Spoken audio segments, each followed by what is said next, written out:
তারেক রহমান সাহেব, আপনি মদ খেয়েছেন নাকি আপনি গাঁজা খেয়েছেন নাকি কোকেন নিয়েছেন? আপনি খাকির পোলা, ভারত থেকে কয়েকটা ঘোড়া নিয়ে শুয়ারের বাচ্চা বাংলাদেশটাকে ভারতের হাতে তুলে দিয়ে শুয়ারের বাচ্চা, বেঈমানের বাচ্চা এখন ফ্লোরিডায় বসে রয়েছে। আমি তারেক রহমানকে গালি দিতে চাই না। এই মুহূর্তে জেনারেল ওয়াকারকে সাপোর্ট করা আপনার জন্য খুব ফরজে আইন হয়ে গেল। আজকে প্রাক্তন প্রধানমন্ত্রী শেখ হাসিনার একটা অডিও কল শুনলাম। উনি এই যুগে রবিহুড ডক্টর মোহাম্মদ ইউনূস স্যারের যত সম্পত্তি আছে সব উনি কেড়ে নিবেন। উনি অডিও কলে বলতেছে আমি তো আসবোই ফিরে, কিন্তু তার যত সম্পত্তি আছে সব আমি ক্রপ করব, এগুলো আমি গরিবের মধ্যে বিদায় আনবো। সেভেন সিস্টার নিয়ে ডক্টর মোহাম্মদ ইউনূসের মন্তব্যে ভারত জুড়ে এখন রাজনীতিতে চলছে তুলপাড়। ভারতের রাজনীতিবিদরা এক একজন এক এক রকম মন্তব্য করছে। উম্মাদের মতো পাগল হয়ে গিয়েছে মনে হচ্ছে ডক্টর মোহাম্মদ ইউনূস বাংলাদেশে থাকার কারণে ভারত হয়ে যাবে লন্ডভন্ড, তাদের সেভেন সিস্টার আলাদা হয়ে যাবে, সেই দুশ্চিন্তা এখন চলছে। ভারতের পূর্ব থেকে পশ্চিম পর্যন্ত, উত্তর থেকে দক্ষিণ পর্যন্ত ভারত জুড়ে নরেন্দ্র মোদীর পক্ষে বিপক্ষে স্লোগান মুখরিত হচ্ছে রাজনীতিবিদদের মুখে মুখে। দর্শক, এবার তারেক রহমানকে গালি দিল জ্যাকব মিল্টন। ঠিক কি কারণে তারেক রহমানের প্রতি এত চড়াও হলেন জ্যাকব মিল্টন, তাই ভিডিওটির মাধ্যমে আপনারা জানতে পারবেন। অন্যদিকে ভারতের সেভেন সিস্টারকে নিয়ে ডক্টর ইউনূসের মন্তব্যের পর ভারত সরকার নড়ে চড়ে বসেছে। চীনের সাথে ডক্টর ইউনূসের বৈঠকে সেভেন সিস্টারকে নিয়ে একটি গোপন পরিকল্পনা করা হয়েছে। কি সেই গোপন পরিকল্পনা? দর্শক, আজকের এই ভিডিওটি খুবই গুরুত্বপূর্ণ হতে চলেছে, তাই ভিডিওটি না টেনে একটি লাইক দিয়ে দেখতে থাকুন সম্পূর্ণ ভিডিওটি। আর চ্যানেলে নতুন দর্শক হয়ে থাকলে চ্যানেলটি সাবস্ক্রাইব করে পাশে থাকা বেল আইকনটি বাজিয়ে রাখুন পরবর্তী আপডেট পাওয়ার জন্য। চলুন ভিডিওটি শুরু করা যাক। তারেক রহমান সাহেব, আপনি মদ খেয়েছেন নাকি আপনি গাঁজা খেয়েছেন নাকি কোকেন নিয়েছেন? আপনি খাকির পোলা, ভারত থেকে কয়েকটা ঘোড়া নিয়ে শুয়ারের বাচ্চা বাংলাদেশটাকে ভারতের হাতে তুলে দিয়ে শুয়ারের বাচ্চা, বেঈমানের বাচ্চা এখন ফ্লোরিডায় বসে রয়েছে। আমি তারেক রহমানকে গালি দিতে চাই না। এই মুহূর্তে জেনারেল ওয়াকারকে সাপোর্ট করা আপনার জন্য খুব ফরজে আইন হয়ে গেল। জেনারেল ওয়াকারকে আপনি সাপোর্ট করছেন কেন? র সাইন করাই দিছে, আপনার প্রধানমন্ত্রী বানাবে। তারেক রহমান সাহেব এবং মির্জা ফখরুল, আপনাদের দুইজনকে উদ্দেশ্য করে বলছি, জিয়াউর রহমান, শহীদ রাষ্ট্রপতি জিয়াউর রহমানের দলকে এইভাবে ধ্বংস করে দেওয়ার কোনো অধিকার আপনাদের নাই। বেগম খালেদা জিয়ার অর্জিত বিএনপি কে ধ্বংস করে দেওয়ার কোনো অধিকার আপনাদের নাই। তারেক রহমান সাহেব, মির্জা ফখরুল, আপনার বাবা মেজর হয়ে নিজের জীবনের উপরে ঝুঁকি রেখে, নিজের স্ত্রী পুত্রদের উপরে ঝুঁকি রেখে স্বাধীনতা ঘোষণা করেছিলেন এই ভারতের তাবেদারি করার জন্য না। তারেক রহমান সাহেব, ভারতীয় চক্রান্তে পিটিয়ে আপনার কোমর ভেঙে দেওয়া হয়েছিল। হাসিনা এবং আওয়ামী লীগকে পুনর্বাসন করতে গিয়ে আপনার বাবাকে জীবন দিতে হয়েছে। আপনি ভুলে গেছেন? এই মির্জা ফখরুলের মতো লোক, ডক্টর বদরুদ্দোজা চৌধুরীর মতো বেঈমানের মতো লোক, তাদের জন্য আপনার বাবাকে জীবন দিতে হয়েছে। এখন আপনি আরো ডক্টর বদরুদ্দোজা জোগাড় করেছেন, ভারতীয় হায়না জোগাড় করেছেন। তারেক রহমান সাহেব, কোন পৃথিবীতে বাস করেন? আপনার পাশে কতগুলো ল্যান্ডন পড়া হারামজাদা রেখেছেন, তারা আপনাকে বলছে জনগণকে আর্মির বিরুদ্ধে লেলিয়ে দিচ্ছে। তারেক রহমান সাহেব, আপনাকে নিয়ে আপনার বিভিন্ন কথা নিয়ে আমি সমালোচনা করতে চাই না। আমি বিশ্বাস করতে চাই আপনি জিয়া রহমান সাহেবের সুযোগ্য পুত্র। এ ধরনের বাহুত্রা, গাবুটাই, হুবড়িটাই, এ ধরনের মন্তব্য আপনি কোথায় পেয়েছেন? বেগম জিয়ার অসুস্থতার সুযোগে ভারতীয় আধিপত্যবাদী যেসব কুত্তারা রয়েছে, তারা যদি চারিদিকে ঘিরে এ ধরনের কথা বলে, তারেক রহমান সাহেব, মির্জা ফখরুল এবং দেশের আজকের যারা এসব কথার সাথে বিশ্বাস করেন, আমি তাদের উদ্দেশ্যে একটা কথা বলি। একটা সেনাবাহিনীকে ধ্বংস করার জন্য ওই দিনই ধ্বংস করার পায় তারা শুরু হয় যেদিন জেনারেল মোস্তাফিজুর রহমানকে রিটায়ারমেন্ট থেকে ব্যাক করে রয়ের ওত নেয়ার পরে তাকে সেনা প্রধান করা হয়। ওই দিন বাংলাদেশ আর্মি ইনস্টিটিউশনের ভিতরে রয়ের গোড়াপত্তন শুরু হয়। 96 সালে আপনাদের মনে আছে, জেনারেল মোস্তাফিজকে রিটায়ারমেন্ট থেকে ডেকে রয়ের ওত প্রথম নেওয়ানো হয়। তাকে রয়ের ওত নেওয়ানোর পরে তাকে আর্মি চিফের দায়িত্ব দেওয়া হয়। দর্শকবৃন্দ, তারপরে শুরু হয় মোস্তাফিজের পরের থেকে কতগুলো, এখন দেখি কয়েক জায়গায় মন্তব্য দেয়। ইকবাল করিম ভুইয়া, মবিন, আজিজ চিন্তা করেছেন আর্মির স্ট্যান্ডার্ড কোথায় নামিয়ে নেয়ার পরে আজিজের মতো একটা দুষ্কৃতিকারী পরিবারের একটা হারামজাদা তাকে আর্মি চিফ বানানো হয়। তারপরে শফির মতো কাঙ্গাল, ভাতের কাঙ্গালকে আর্মি চিফ বানানো হয়। তারপরে কি তাই মইনের মতো একটা হুবড়িকে বেগম জিয়ার আপন ভাই সাইদ ইস্কান্দার ক্ষমতাকে কুক্ষিগত করার জন্য একটা লিলিপুট হারামজাদা মইনকে সেনাপ্রধান বানায় এবং তার খেসারত যায় তারেক জিয়ার উপরে। তারেক জিয়াকে পিটিয়ে পঙ্গু বানানো হয়, তাকে অকথ্য ভাষায় নির্যাতন করা হয়েছিল। তারেক জিয়া, আপনি কি এগুলো ভুলে গেছেন? তারেক রহমান আপনার হাড় মাংস ব্যাংকে গুঁড়া করেছে, এখন আপনি ওখানে বসে আছেন আর ওখানে বসে এখন পুল্লুক দিচ্ছেন। মানুষ পূর্ব ভুল থেকে মানুষ শিখে, ব্যর্থতা থেকে শিখে, সেটব্যাক থেকে মানুষ শিখে। জানে তারেক রহমান সাহেব আপনি কি করছেন? গত 17 বছর 18 বছরে দেখি নাই আপনি লন্ডনে বসে কোন অন্য দেশের একটা সরকার প্রধান অথবা সাবেক সরকার প্রধানের সাথে আপনি দেখা করেছেন। কতগুলো ল্যাঙ্গট পরা হারামজাদাদের পাশে নিয়ে আপনি এখনো সাদির মতো বালছলদের পাশে নিয়ে আপনি রাজনীতি করছেন। কয়সারের মতো লোকজনদেরকে পাশে নিয়ে আপনি রাজনীতি করছেন। বালছল কতগুলো বটতলার উকিল যারা 2 লাইন ব্রিফ লিখতে পারে না তাদেরকে নিয়ে আপনি রাজনীতি করছেন।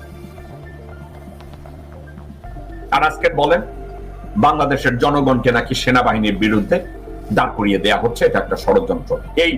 এই কনক্লুশন আপনাকে কে দিয়েছে? বাংলাদেশের সেনাবাহিনী বাংলাদেশের মানুষের প্রাণের স্পন্দন, বাংলাদেশের সশস্ত্র বাহিনী বাংলাদেশের মানুষের মুক্তির প্রতীক, বাংলাদেশের সশস্ত্র বাহিনী বাংলাদেশের মানুষের অহংকার। বাংলাদেশের সেনাবাহিনী কারা? আমার ভাই বোন, আত্মীয় স্বজন, ভাইস্তা ভাইগনা, প্রতিবেশী, তারা বাংলাদেশ আর্মি। বাংলাদেশ আর্মির বিপক্ষে জনগণ যায় নাই। কাদের বিপক্ষে গিয়েছে? তারেক রহমান সাহেব কাদের বিপক্ষে গিয়েছে? ভারতের ল্যান্ডট পরা লাড্ডু খাওয়া কুত্তার বাচ্চা মোস্তাফিজের বিরুদ্ধে গিয়েছে, মইনের বিরুদ্ধে গিয়েছে, আজিজের বিরুদ্ধে গিয়েছে, শফির বিরুদ্ধে গিয়েছে, আজকে খানকির পোলা ওয়াকারের বিপক্ষে গিয়েছে। আর আপনি বলছেন সেনাবাহিনীর বিরুদ্ধে? তারেক রহমান সাহেব, ওয়াকার এবং রয়ের হত্যা 29-30 জন জেনারেল বাংলাদেশ আর্মি না। বাংলাদেশের আর্মির সদস্য সংখ্যা 2,30,000-এর মতো, তার ভিতরে মাত্র 30 জন। এই 30 জনকে রক্ষা করার জন্য আপনি তারেক রহমান পুরো আর্মিটাকে দোষ দেওয়ার একত্র করার চেষ্টা করছেন। আপনি মদ খেয়েছেন নাকি আপনি গাঁজা খেয়েছেন নাকি কোকেন নিয়েছেন? আপনি if this is the early symptom of autism, go see a doctor. এ ধরনের রেকলেস, এ ধরনের স্টুপিড কথাবার্তা দ্বিতীয়বার আপনার মুখ থেকে আপনি বের করবেন না। আপনাকে গালি দিতে আমার কষ্ট লাগবে। এ ধরনের ননসেন্স কথাবার্তা আপনাকে কে বলে দিয়েছে?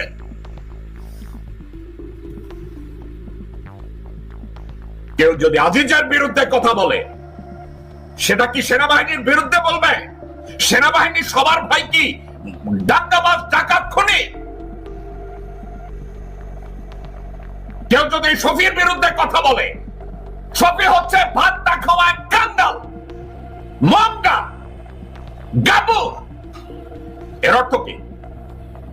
সেনাবাহিনীর বিরুদ্ধে হলো মইনের বাচ্চা, মইনে খানকির পোলা, ভারত থেকে কয়েকটা ঘোড়া নিয়ে শুয়ারের বাচ্চা বাংলাদেশটাকে ভারতের হাতে তুলে দিয়ে শুয়ারের বাচ্চা, বেঈমানের বাচ্চা এখন ফ্লোরিডায় বসে রয়েছে। সেটা কি আর্মির বিরুদ্ধে? না, এগুলো ব্যক্তির বিরুদ্ধে। 2,30,000 সেনাবাহিনীর মধ্যে, সশস্ত্র বাহিনীর মধ্যে যদি 30 জন, মাত্র 30 জন, 1% না, মাত্র 30 থেকে 35 জন, 50 জন, এরা হচ্ছে বেঈমান, এরা হচ্ছে দেশদ্রোহী, এরা বাংলাদেশের জনগণের জন্য কাজ করে না, এরা দেশের অস্তিত্বের জন্য কাজ করে না, এরা কাজ করে তাদের প্রভু ভারতের জন্য। অশোক স্তম্ভ তাদের টার্গেট, বাংলাদেশের জাতীয় শাপলা তাদের টার্গেট না, বাংলাদেশের জনগণের মুক্তি তাদের টার্গেট না, বাংলাদেশের সীমান্ত রক্ষা করা তাদের টার্গেট না, বাংলাদেশের জনগণের অধিকার রক্ষা করা তাদের দায়িত্ব না, বাংলাদেশের ভোটাধিকার অর্জন তাদের কর্তব্যের মধ্যে পড়ে না। তারা শুধু ভারতের স্বার্থ রক্ষা করবে। 35 থেকে 35 জন। এই মির্জা ফখরুলের মতো ফটকা, মির্জা ফটকা, মির্জা আব্বাস, এই মির্জা, এই দুই কুত্তার বাচ্চা, হারামখোর বেঈমান, এই শুয়োরের বাচ্চা দুইটা, আমির খসরু মাহমুদ একজন, এই আরেকটা বিশাল পোলা। সবাই খালি আমাকে বলবেন যে ভাই আপনি গালি দেন, এই খাকি পোলাদের আপনি কি বলবেন?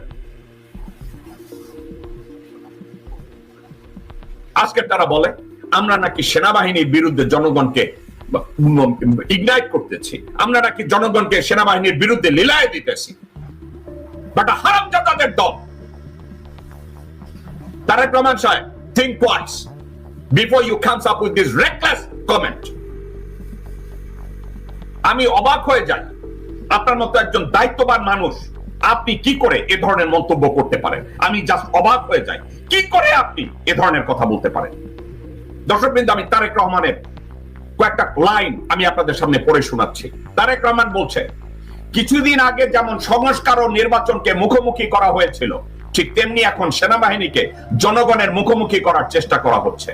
আমরা এটুকু নিশ্চয়ই বুঝি যে এর পিছনে অবশ্যই ষড়যন্ত্র আছে। আমরা সবাই মিলে যদি সচেতন থাকি, অবশ্যই আমরা এসব ষড়যন্ত্র মোকাবেলা করতে পারবো।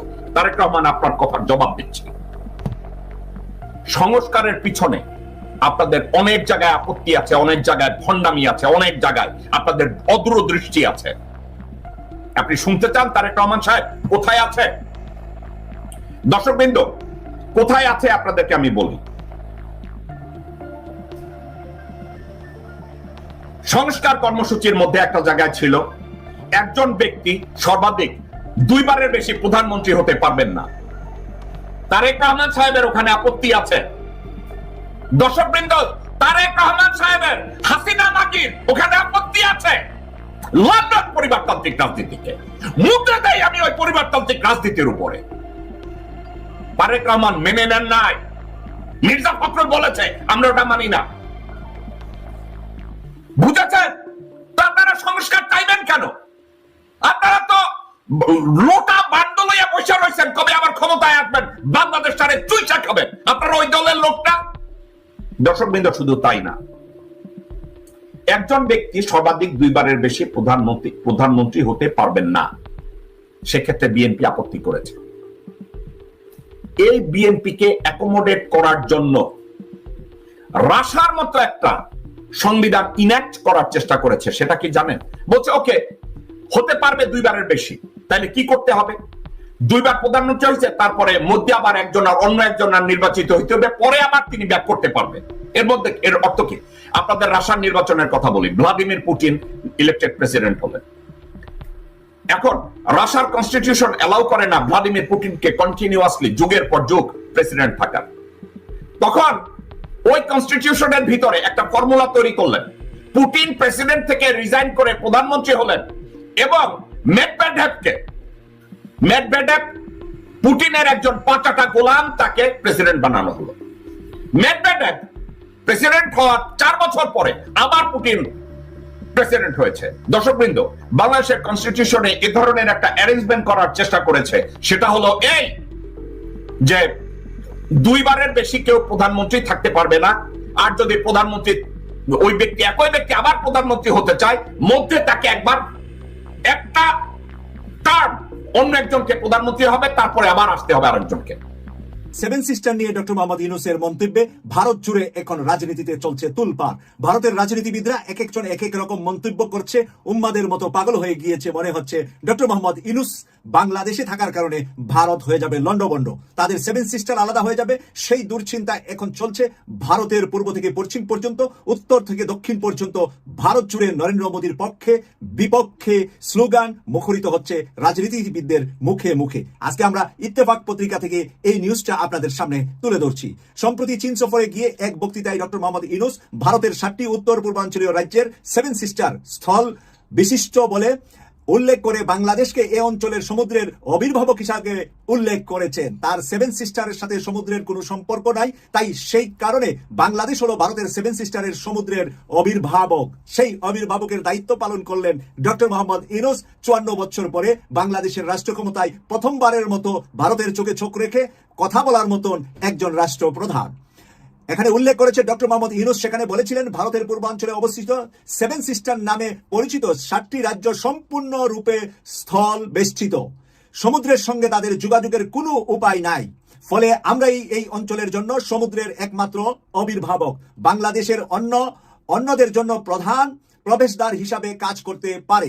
বাংলাদেশ অন্যদের জন্য প্রধান প্রবেশদ্বার হিসাবে কাজ করতে পারে। অন্যদের বলতে বুঝিয়েছেন উনি 7টা দেশ, 7টা প্রভিন্সকে, ভারতের 7টা প্রদেশকে বুঝিয়েছেন ডক্টর মোহাম্মদ ইউনূস। 7টা দেশ আর বাংলাদেশের সাথে যদি তারা থাকে, তারা যদি আলাদা হয়, তাহলে বাংলাদেশ অভিভাবক হিসাবে তাদেরকে পানি ব্যবহারের জন্য বাংলাদেশের সমুদ্র ব্যবহার করে তারা যাতে করে ব্যবসা বাণিজ্য করতে পারেন, বাংলাদেশের বন্দর বাংলাদেশের দক্ষিণে দিয়ে তারা ব্যবহার করতে পারবেন বলে তিনি সেখানে ইঙ্গিত করলেন ভারতের সেই সেভেন সিস্টারের 7 মুখ্যমন্ত্রীকে। তোমরা যদি মুখ্যমন্ত্রী না হয়ে তোমাদের রাজ্যের প্রধানমন্ত্রী হও, তাহলে অভিভাবক হিসাবে বাংলাদেশ তোমাদের সহায়তা করবে। তোমাদের বন্দর নগরী দরকার হবে, বন্দরের দরকার হবে, সমুদ্র পথে ব্যবসা বাণিজ্যে রাজ্যগুলা মানে তোমাদের যখন দেশ হবে, দেশগুলা উন্নয়নের জন্য বাংলাদেশ পিতার দায়িত্ব পালন করবে। প্রিয় দর্শক, সবসময় আমরা জানি ছেলে সন্তান মেয়ে সন্তান যেই হোক, যে যত দুষ্ট হোক, যে বাবা মার কথা না শুনুক, তারপরেও কিন্তু তার সন্তানকে বাবা মা ফেলে দিতে পারেন না, ফেলে দেন না।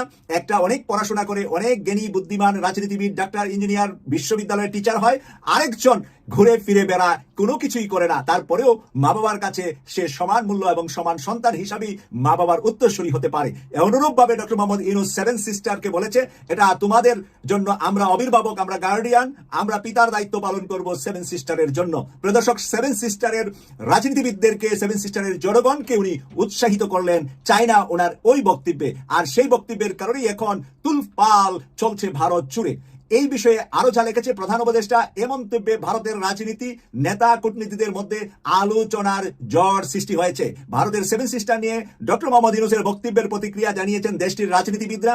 ভারতীয় সংবাদ মাধ্যম এনডিটিভির এক প্রতিবেদনে বলা হয়, বাংলাদেশের অন্তর্বর্তী সরকারের প্রধান উপদেষ্টার বক্তব্যে অত্যন্ত হতাশাজনক এবং নিরাপত্তা চ্যালেঞ্জ বলে মনে করছে ভারতীয় রাজনীতিবিদ ও কূটনীতিকরা। ভারতের নিরাপত্তা নিয়ে এখন সংজ্ঞায় পড়ে গিয়েছে, ভয়ে ভীতিতে আছে তারা। এখন ভারত নিরাপত্তাহীনতা ভুগছে, চায়না দিয়ে চতুর্দিকে বেষ্টন করে ফেলা হচ্ছে, ভারতকে ভেঙে দেওয়া হচ্ছে। তাদের অনেক রাজ্যকে সেভেন সিস্টারের পরে শুরু হবে কাশ্মীর, পাঞ্জাব সহ বিভিন্ন অঞ্চল মুক্তির ঘোষণা এট এ টাইম দিবে বলেই মনে করছে বিজ্ঞ বিশ্লেষকরা। এশিয়ার রাজনীতি নিয়ে যারা বিশ্লেষণ করেন তাদের কাছে এটা এখন দিবালোকের মতো সত্য যে ভারত ভেঙে যাবে এবং নতুন নতুন রাজ্যগুলা ভারত থেকে বের হয়ে আসবে। এর মাঝে মেজরিটি রাজ্যই থাকবে চায়না বাংলাদেশের কবলে, এবং এখানে পাকিস্তানের সাথে কাশ্মীরের একটা বিষয় থেকে যাবে, পাঞ্জাবের সাথে পাকিস্তানের একটা বিষয় থেকে যাবে, আর এই অঞ্চলগুলাতে থেকে যাবে চায়না এবং বাংলাদেশের আধিপত্য। বাংলাদেশের অন্তর্বর্তী সরকারের প্রধানের মন্তব্যের প্রতিক্রিয়া, আসামের মুখ্যমন্ত্রী হিমন্ত বিশ্ব শর্মা বলেছেন, এই মন্তব্যগুলো ভারতের চিকেন নেক করিডোরের দুর্বলতা নিয়ে পাকিস্তান ও চীনের দীর্ঘদিনের প্রচারণার মদত দেবে। পাকিস্তান আর চায়নার কথা আমি বলেছি, আর চলে এসেছে পত্রিকায়। আপনারা এই ভারতের আসামের মুখ্যমন্ত্রীর কথা আপনারা শুনলেন। উত্তর পূর্বে মূল ভূখণ্ডের সঙ্গে সংযোগ করতে শক্তিশালী রেল ও সড়ক অবকাঠামো নির্মাণ এখন জরুরি। আসামের মুখ্যমন্ত্রী এই সুযোগে ভারত সরকারকে বলছে, রেল এবং রাজপথ মানে বড় বড় সড়ক পথ যাতে করে আসামের সাথে, কলকাতার সাথে মানে পশ্চিমবঙ্গ থেকে শুরু করে পূর্ব অঞ্চলে তাদের রাজ্যগুলোতে যাতে যেতে পারে, সেই ধরনের রাস্তাঘাট যেন এখন ভালোভাবে ভারত সরকার তৈরি করে। ত্রিপুরার আদিবাসী দল টিপা মোথার নেতা প্রমোদ মানিক বলেছেন, 1947 সালে চট্টগ্রাম ভারতের হাতে থাকলে আজ এই সমস্যা হতো না। 47 সালের ভাগে যদি চট্টগ্রাম ভারত নিয়ে নিত, তাহলে আজকে আর এই সমস্যা হতো না। অনেক কিছুই তো আছে। তাহলে 47-এ যদি বাংলাদেশ মানে পাকিস্তানের সাথে না গিয়ে এই 7 সিস্টার নিয়ে, কলকাতা নিয়ে, বাংলাদেশ নিয়ে যদি বাংলা রাষ্ট্র হতো, সেই রাষ্ট্রটা শক্তিশালী তৃতীয় রাষ্ট্র হতো ব্রিটিশ থেকে। ব্রিটিশ থেকে দুইটা রাষ্ট্র হয়েছে, একটা পাকিস্তান, একটা হিন্দুস্তান। কিন্তু বাংলার স্থানকে ভাগ করে নিয়েছে পাকিস্তান আর হিন্দুস্তান। তারা আমাদেরকে কচলিয়ে চিবিয়ে খাবে বলে মনে করে তারা তাদের ভাগে ঢুকিয়েছে। আর সেই ভাগ থেকে এখন বের হয়ে আসবে বাংলা ভাষার সকল রাজ্য, পাশাপাশি কিছু উপজাতীয় রাজ্যগুলা, উপজাতীয় বসবাসকারীরাও বাংলার সাথে যোগ দিবে, যেহেতু তাদেরও মাতৃভাষা হিন্দি বা উর্দু না।